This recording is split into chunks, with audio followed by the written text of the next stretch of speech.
وادی کشمیر میں ایسی کئی خواتین ہیں جو کہ کامیاب کاروباری کے طور اپنا نام کما چکی ہیں، لیکن ڈاکٹر رخسار سعید جیسی خواتین آپ کو بہت کم دیکھنے کو ملے گی، جو کہ اپنے شوق کو کاروبار میں تبدیل کر کے اپنی ایک الگ پہچان بنانے میں کامیاب ہو جاتی ہیں۔ اس اعلیٰ تعلیم یافتہ خاتون نے سرکاری نوکری کے پیچھے وقت ضائع کرنے کے بجائے اپنی تعلیم اور صلاحیت کو بروئے کار لا کر خود روزگار کمانے کو ترجیح دی، اور آج کی تاریخ میں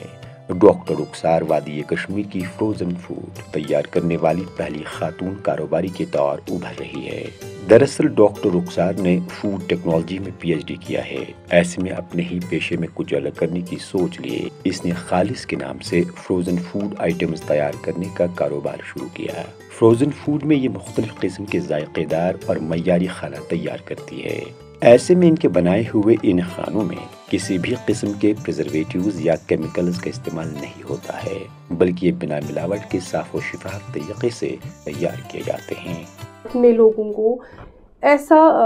کھانا کنوینئنٹ فوڈ دستیاب کرانا تھا جو بالکل ملاوٹ سے پاک ہو، کسی بھی قسم کی ملاوٹ اس میں نہ ہو۔ تو اسی سے مجھے ایک آئیڈیا آیا خالص فروزن، اسپیشلی اس لیے کیونکہ ایک کنوینئنٹ فوڈ ہے۔ جیسے آپ کے گھر پہ بچے ہیں، انہیں بھوک لگی ہے، بچوں میں پیشنس نہیں ہوتی ہے، تو 5 منٹ میں ان کو کچھ نہ کچھ دینا ہے۔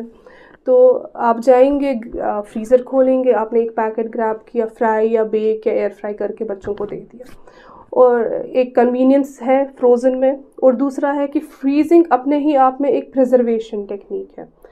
جس میں آپ کو اور پریزرویٹیوز ڈالنے کی ضرورت نہیں۔ ڈاکٹر رخسار نے اگرچہ یہ کاروبار 2019 میں شروع کیا تھا، لیکن دفعہ 370 کی منسوخی کے بعد پیدا شدہ صورتحال اور پھر کورونا کی وجہ سے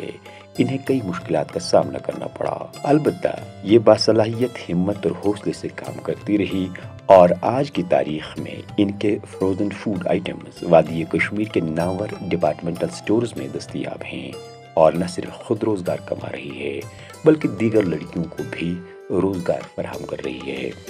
اسٹارٹنگ میں ہم تو صرف آن لائن آرڈرز لیتے تھے تھرو آر انسٹاگرام اور واٹس ایپ، مگر اب ہمارے پروڈکٹس اسٹورز میں بھی دستیاب ہے، جیسے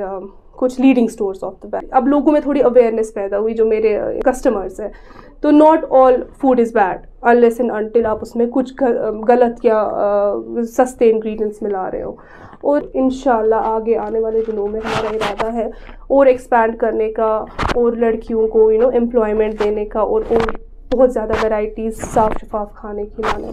ذائقے سے بھرپور ان فوڈ آئٹمز میں ڈاکٹر رخسار نے کئی ایسے کشمیر کے روایتی پکوان بھی شامل کیے ہیں جو کہ کشمیر کے لوگ یا تو بھول گئے ہیں یا تو فراموش کر چکے ہیں۔ ڈاکٹر رخسار کہتی ہیں کہ فروزن چکن کے مختلف کھانوں سے لے کر سبزیوں تک کے تیار کردہ کھانے یہاں دستیاب ہیں، جو کہ فرائی یا بیک کر کے دسترخوان کی زینت بنائے جا سکتے ہیں۔ چکن میں بہت سی ویرائٹیز ہے، ہماری ویجیٹیرین ایک کشمیری انگریڈینٹ بہت فیمس جس کو آپ مشک راج بولتے ہو، اس کو وہ لاسٹ ایک انگریڈینٹ ہے، لوگوں کو پتہ نہیں ہے کیسے استعمال کرنا ہے۔ اس پہ ہم نے تھوڑا ریسرچ کیا، اور اس کے لیے ایک سموسے کے فارم میں ہم نے اس کو پریزنٹ کیا، جس کا ایک بہت اچھا رسپانس آتا ہے۔ اس کے علاوہ ہمارے پاس مٹن میں 1-2 ویرائٹیز ہے، اور نان فروزن میں 1-2 ویرائٹیز ہے۔ ٹیٹھ آسان کٲشِر ندرن ہنز خالص ندر، کٲشِر ندر، کیونکہ ہم بھی باہر رہ چکے، نہیں ملتا، یو گیٹ ندرو مگر اس کا ویسا ٹیسٹ نہیں ہوتا۔ تو ہم نے اسے ایک ڈرائیڈ فارم ہے جو شاید مارکیٹ میں، میری نالج میں مارکیٹ میں شاید بہت کم اویلیبل ہو، اس میں تھوڑا ریسرچ کیا، اس کی تھوڑی ریسیپیز بنائی، اور اب یہ ڈرائیڈ فارمز میں ہم آل اوور انڈیا اس کو ایکسپلیٹ کر رہے ہیں۔ ڈاکٹر رخسار 2 بچوں کی ماں بھی ہیں، ایسے میں یہ اپنے بچوں کی اچھی پرورش کے ساتھ ساتھ کاروبار کو بھی بہتر طور پر پروان چڑھا رہی ہے، وہی یہ دیگر لڑکیوں کے لیے بھی مشعل راہ بن رہی ہے۔ ای ٹی وی بھارت کے لیے سری نگر سے پرویز الدین کی خصوصی رپورٹ۔